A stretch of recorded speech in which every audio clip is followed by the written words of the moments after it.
오늘 본문의 말씀을 중심으로 해서요, 그리스도라고 하는 이름을 가진 사람들의 삶이 어떠해야 될지, 세상에 있는 사람들은 우리를 가리켜서 그리스도인이다, 또 안 좋은 표현을 사용해서 예수쟁이다, 이런 이야기 합니다. 그러면 과연 우리가 그리스도인으로서 어떻게 세상을 살아가야 될지, 사도 바울은 이 빌립보서를, 빌립보 교회의 편지를 쓰면서, 당시에 바울은 이 로마 옥에 갇혀 있을 때였거든요. 아직 판결을 받지 않은 상태에서 2년이라고 하는 그런 시간을 옥중 생활을 하게 됩니다. 그러면서 이 빌립보서의 내용을 보면 크게 두 가지를 이야기해요. 하나는 감사에 대한 이야기를 합니다. 이 바울이 많이 힘들고 어려웠겠지요. 생각해 봐요. 이 옥중에서 돌봐주는 사람들도 없을 거고요. 그런 상태에서 그가 생활하면서 그 성도들의 많은 사랑을 받았어요. 이것에 대한 감사를 이야기하고 있고요.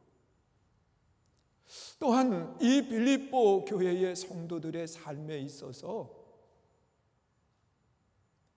이런 고난과 어려울 때에 흩어지지 말고 서로가 연합할 수 있는 하나 되는 삶을 살아가라, 이런 권면을 하고 있는 겁니다. 여러분, 오늘 우리가 참 힘들고 어려운 때를 만났어요. 저도 하나님의 말씀을 준비하고 전하면서 참 혼자 많이 울고, 그리고 혼자 하나님 앞에 부르짖는 그런 시간들을 가졌어요. 우리 성도님들과 전화 통화를 하면서 연세 많으신 어른분들은요, 그런 이야기예요. 목사님, 너무 힘들어요. 밖에를 나가고 싶어도 밖에도 못 나가고요. 또한 사람들을 만나고 싶어도 만날 수 없고요. 교회를 오고 싶어도 교회를 못 가요. 또한 실시간 예배를 드리지만 우리는 그 또한 안 돼요.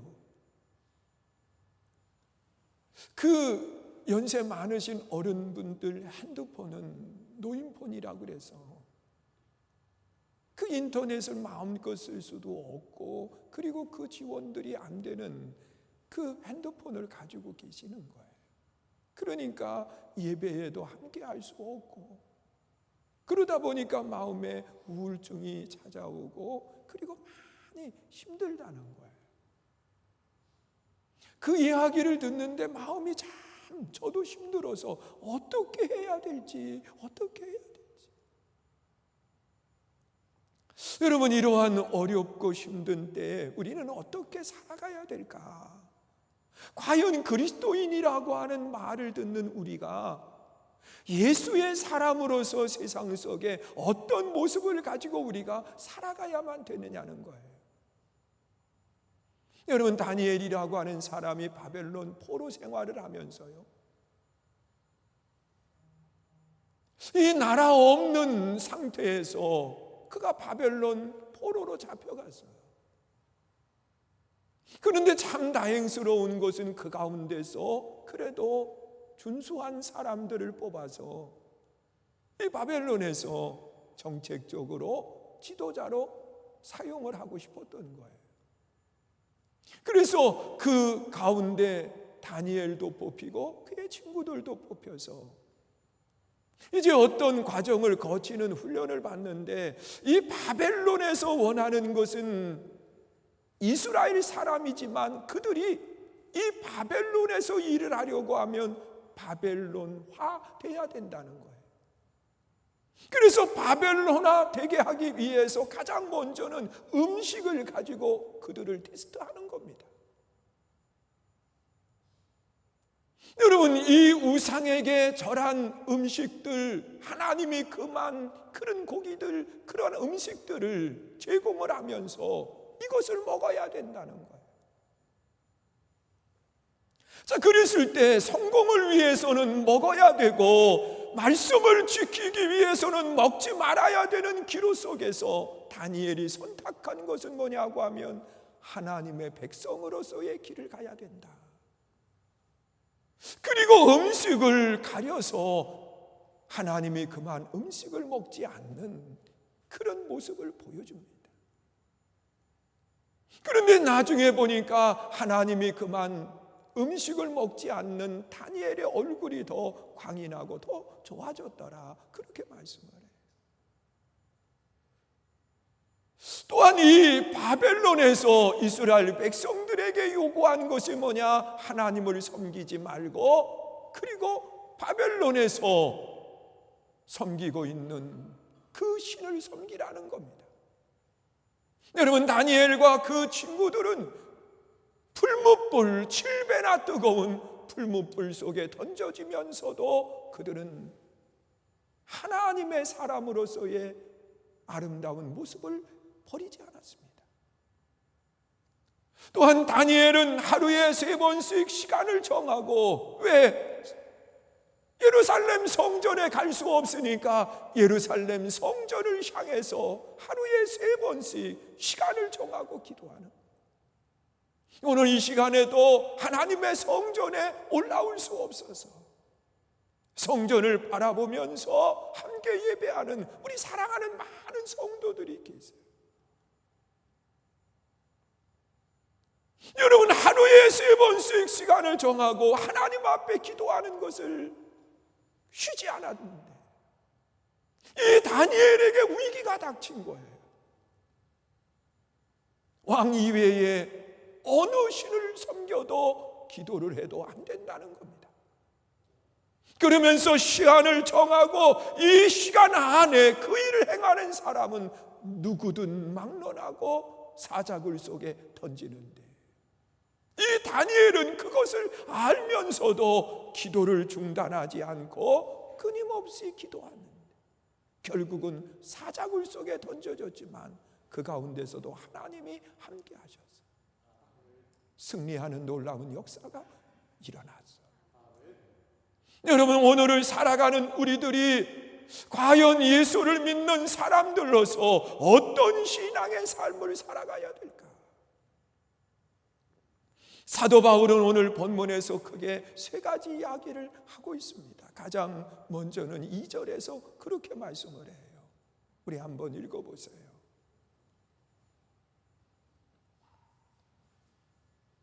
함께 읽습니다. 시작. 마음을 같이하여 같은 사랑을 가지고 뜻을 합하여 한 마음을 품어. 여러분, 마음을 같이하여 그랬습니다. 또한 뜻을 가지고 한 마음으로. 여러분, 이 말씀은 다른 말로 이야기하면 그런 거예요. 우리가 마음을 하나로 해서 함께 가야 된다는 겁니다. 여러분, 우리는 힘들 때일수록 흩어지면 안 되고, 가정도 그렇고 교회도 그렇고 이 사회도 그런 거예요. 우리가 힘들 때일수록 마음을 같이 해서 함께 가야 된다는 겁니다.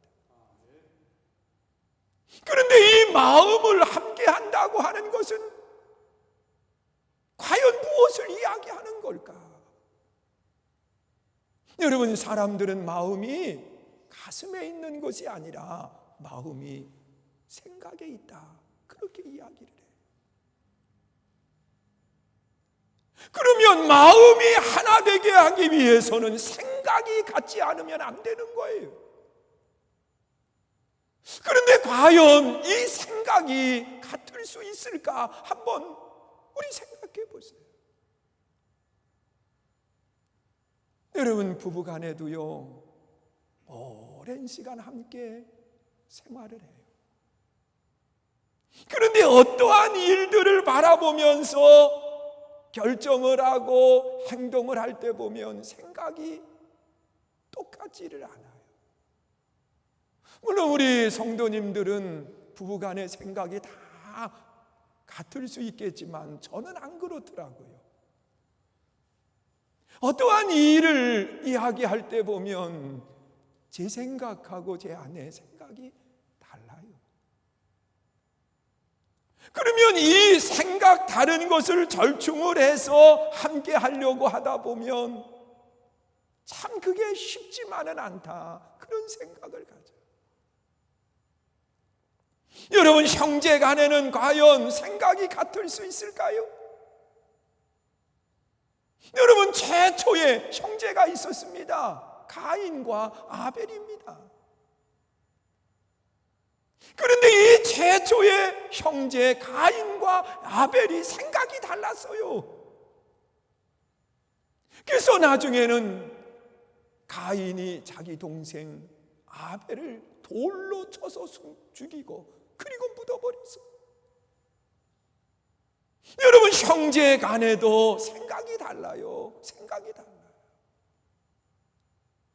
여러분, 오랜 시간 함께하는 친구들의 생각은 늘 같을까? 한번 생각해 보세요. 여러분, 저에게도 아주 가까이 하는 친구들이 있어요. 40년이 넘도록 함께 마음을 나눈 친구들이지만 어떠한 일들을 행할 때에 생각이 다 달라요. 생각이 다 달라요. 여러분, 다른 생각을 가지고 살아가는 것이 우리들의 삶의 모습입니다. 그런데 어떻게 한 마음이 될 수 있을까? 어떻게 마음을 모을 수 있을까? 오늘 본문에 나타나 있는 말씀을 보면 하나 되게 하기 위해서는, 한 마음이 되기 위해서는 세 가지를 해야 된다고 말하고 있어요. 우리 다시 한번 1절 말씀을 보시지요. 읽습니다. 시작. 그러므로 그리스도 안에 무슨 권면이나 사랑의 무슨 위로나 성령의 무슨 교제나 긍휼이나 자비가 있거든. 자, 이 말씀에 보면 그리스도 안에 무슨 권면, 그래서 예수 그리스도에 대한 말씀을 해요. 사랑의 무슨 위로, 사랑은 하나님을 이야기해요. 성령의 무슨 교제, 성령, 바로 삼위일체 하나님에 대한 말씀을 하고 있는 겁니다. 그런데 이 하나 되기 위해서 우리는 그리스도 안에 있을 때 우리는 하나 될 수 있다는 거예요. 믿으세요? 그리스도 안에 있을 때. 여러분, 그리스도 안에 있는 사람의 삶을 가리켜서 뭐라고 이야기하느냐? 하나의 몸이라고 말하고 있습니다. 여러분, 이 몸은 지체, 여러 지체들이 다 모인 곳이 몸입니다. 그런데 이 지체는 뭐가 없느냐? 생각이 없어요. 생각을 안 해요. 여러분, 손이 생각하고 행동한다고 하면 이 몸은 걷잡을 수 없을 겁니다. 왜냐고 하면 이 손의 생각이 다른 지체들을 미워하기 시작을 하면요, 이 손이 괴롭혀봐요. 얼마나 힘든데요, 이게. 여러분, 다리가 생각을 가지고 제멋대로 행동한다고 한번 생각해 보세요. 여러분, 가기 싫은 그 자리에 그냥 가야 되는 거예요. 가야 되는 거예요. 그런데 지체는 생각하지 않아요. 오직 머리만 생각하는데, 머리는 누구냐? 예수 그리스도라는 거예요.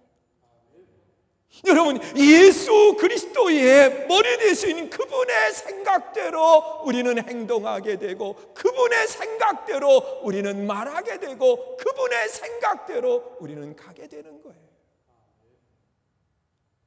자, 여기에 진정한 하나가 되는 역사가 일어난다는 거예요.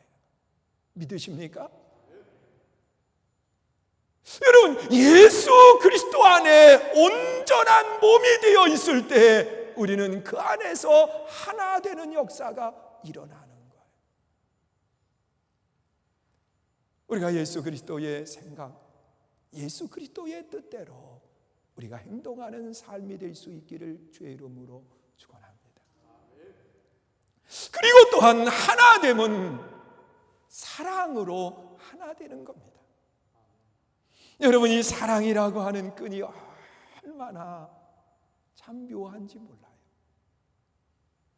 여러분, 자녀가 아파서 누워 있으면 자녀의 아픔은 50이라고 생각을 하면 그걸 보는 부모의 아픔은 100, 200 상상할 수 없는 아픔을 갖게 돼요. 왜 그럴까? 왜 그럴까?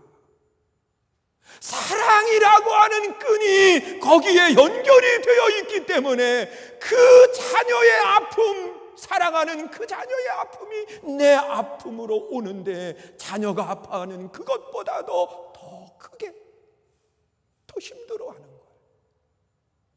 여러분, 사랑하는 사람들이 힘들어할 때 우리는 함께 힘들어하고 고난을 겪게 되는 거예요. 사랑이라고 하는 끈 때문에. 그런데 하나님의 그 사랑은 어떤 사랑을 이야기하느냐? 하나님의 사랑은 주는 사랑입니다. 믿으십니까? 여러분, 독생자 예수 그리스도를 우리에게 내어 주신 바 되었다고 말씀합니다. 의인을 위해서 내어 주신 것이 아니라 죄인을 위해서 내어 주셨다는 거예요. 여러분, 우리는 하나 되기 위해서 사랑의 마음을 가지고 예수님처럼 우리가 줄 수 있는 그런 믿음의 아름다운 삶이 될 수 있기를 축원합니다.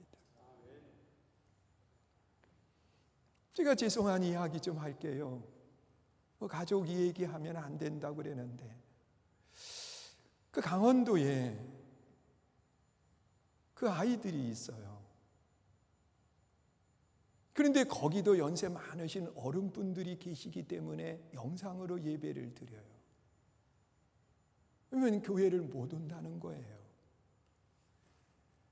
그리고 또한 이 아이들이 산속에 이렇게 교회가 있다 보니까 밖에도 나가는 게 어렵고 이 꼬마 아이가 어린이집도 못 가고 그렇다고 가게가 가까워서 뭔가 사 먹으면 좋잖아요.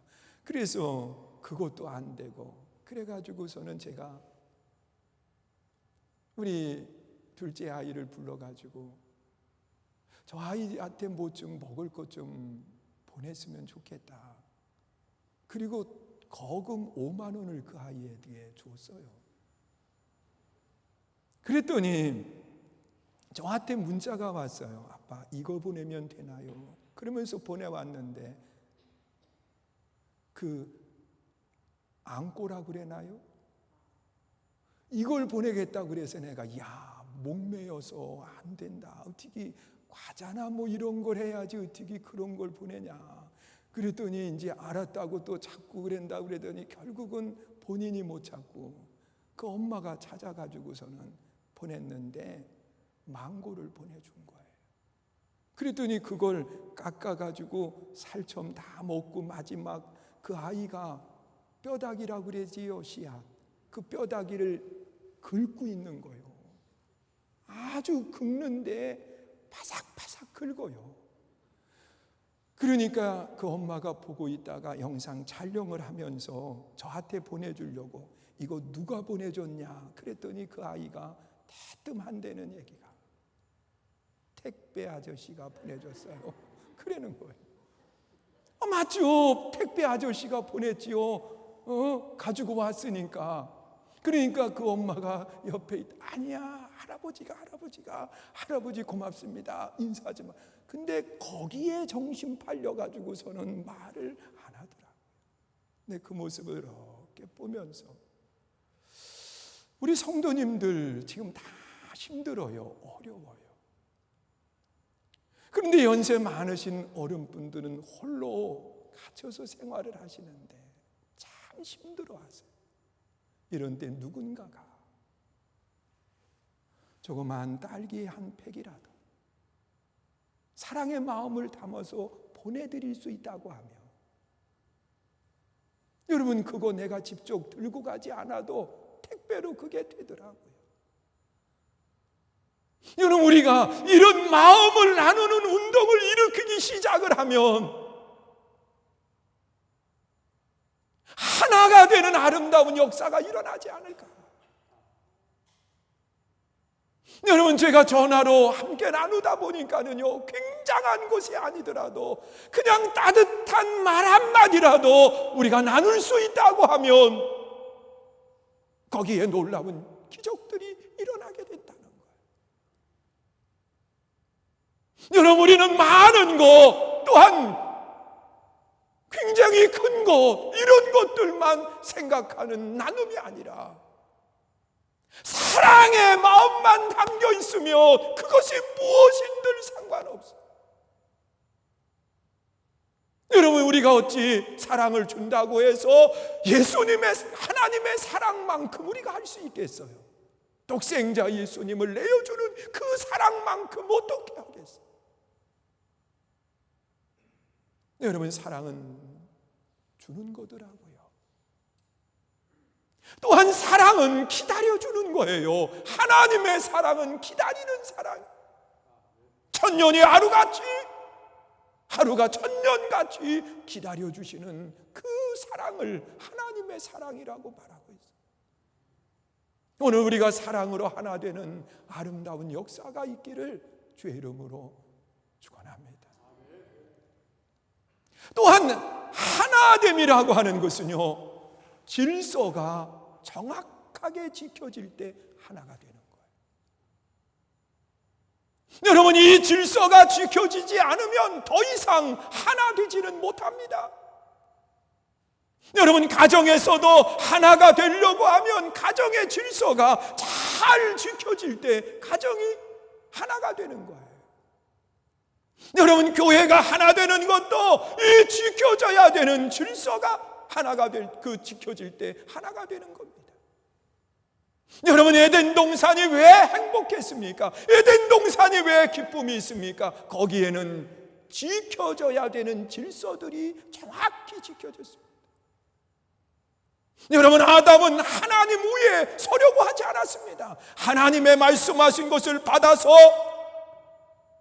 이 자연 모든 것을 정복하고 다스리고 그리고 이름을 붙여갔던 것이 에덴 동산의 아름다운 모습입니다. 이 질서가 깨어지면 흩어지는 겁니다. 하와가 하나님처럼 되려고 하는 이 질서를 무너뜨렸을 때에 결국은 모든 것들이 다 무너지고 말았습니다. 여러분, 오늘 우리에게 닥친 이 어려움도 마찬가지지요. 질서가 정해져 있는 질서대로 그대로 있다고 하면 이런 어려움은 우리에게 오지 않았어요. 여러분, 코로나19 바이러스가 감히 사람들 안에 들어와서 사람들을 어떻게 정복해 갑니까? 질서가 지켜졌다고 하면, 여러분, 질서가 지켜지는 그곳에는요, 어린 아이가 독사굴에 손을 넣어도 어려움이 없는 거예요. 왜? 질서가 지켜져 있는 모습이니까 말이에요. 여러분, 우리가 신앙생활을 하면서 하나 되기 위해서 우리가 지켜져야 될 질서가 정확하게 지켜가는 아름다운 역사가 있기를 축원합니다. 또한 우리가 이 일을 위해서 기도해야 돼요. 코로나19 바이러스는요, 사람 몸에서 사람을 정복해서는 안 되는 거예요. 본래의 자리로 돌아가서 있어야 될 곳에 있을 때 모든 것들이 끝이 나는 거예요. 여러분, 하나됨이라고 하는 것은요, 예수 그리스도가 머리가 되실 때, 하나됨이라고 하는 것은 하나님의 사랑의 끈으로 연결될 때에, 하나됨이라고 하는 것은 질서가 지켜져 갈 때 하나됨의 역사가 일어나는 거예요. 믿으세요? 그리고 사도 바울은 본문 3절에서 두 번째 이런 이야기를 하고 있습니다. 우리 한번 보시지요. 읽습니다. 시작.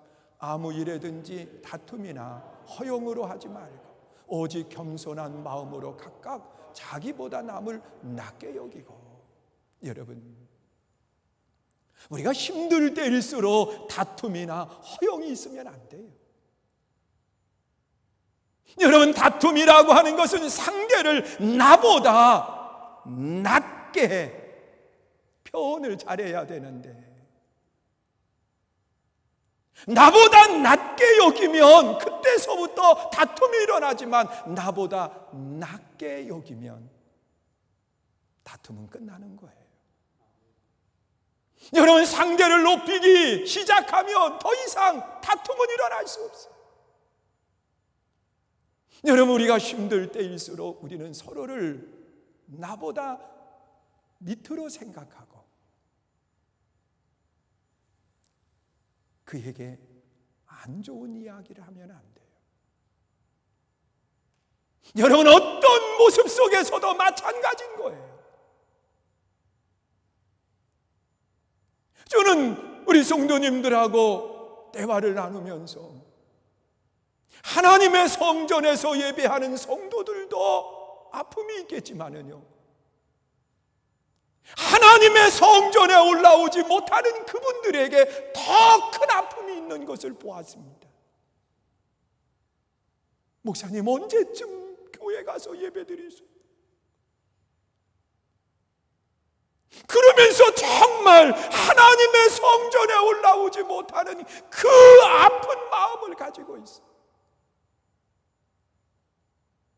우리는 이러한 모습을 바라보면서 그들의 아픔을 생각하고 그들이 나보다 낫다, 그러면서 서로를 인정해주고 서로를 세워갈 때 다툼은 끝나는 거예요. 여러분, 하나가 돼서 정말 그리스도인으로서 함께 우리 갈 길을 가야 된다는 겁니다. 이것이 하나님이 우리에게 원하는 거예요. 또한 허영으로 공중에 구름에 떠 있는 것처럼 내가 최고인 것처럼 생각하면서 살면 안 되는 거예요. 항상 우리는 다른 사람을 인정하고 다른 사람을 존중할 때 그 안에 아름다운 역사들이 일어나고 하나됨의 은혜가 있는 겁니다. 그리고 마지막으로 사도 바울은 4절에서 그렇게 이야기를 해요. 우리 한번 보세요. 읽습니다. 시작. 각각 자기 일을 돌볼 뿐더러 또한 각각 다른 사람들의 일을 돌보아 나의 기쁨을 충만하게 하라. 여러분, 돌아보는 삶을 사세요. 여러분, 다른 사람을 힘들 때 한 번쯤 돌아보면서 그분의 아픔을 어루만져 줄 수 있는 그런 모습이 돼야 돼요. 여러분, 코로나 바이러스로 인해서 확진자가 되어서 아파하는 그런 사람들과 우리는 돌봄을 가질 수 있는 모습을 가져야 돼요. 제가 어제 서구청 페이스북에 접속을 했어요. 이 청라 안에 코로나19 확진자가 생겼거든요. 근데 그분이 엘리베이터 23층에 사시는데 엘리베이터를 타려고 했는데 누군가 거기에 탔을까 봐 23층에서부터 걸어서 갔다는 거예요. 그 이야기를 거기에 듣고 난 뒤에 많은 분들이 그분을 격려하고 그분에게 희망의 말들을 올려놓았더라고요. 저는 그 모습을 보면서 이게 성숙한 사람들의 모습이다. 여러분, 우리는 그 확진자가 생긴다 할지라도 우리는 그분을 보호해 줄 줄 아는 보호자가 돼야 돼요. 여러분, 그건 누구든지 다 이루어질 수 있는 거예요. 보호자가 돼야 돼요. 물론 잘못된 행위로 지금까지도 정상적으로 응하지 않는 그런 사람들, 그들을 보호하라는 건 아니에요. 여러분, 우리가 신앙생활을 하면서 정말 우리가 서로가 서로에게 보호자가 되어서 사랑의 손길로 잡아주고, 그리고 함께 나아갈 때 우리는 어떤 고난도 능히 이기는 놀라운 역사가 일어납니다. 여러분, 우리 한번 생각해 보세요. 그리스도인이라고 하는 이름을 가진 우리들이 어떻게 살아가야 될까? 우리는 하나 돼야 돼요. 믿으십니까? 다툼이 아니라 상대를 높이면서 함께 가야 돼요. 또한 누군가를 돌아보면서 사랑의 손길을 내밀을 수 있어야 돼요. 거기 하나님의 역사, 거기 하나님의 능력이 나타남을 기억하시면서 우리 다 이 믿음으로 승리하는 놀라운 역사가 있기를 주의 이름으로 축원합니다. 이 시간 우리 함께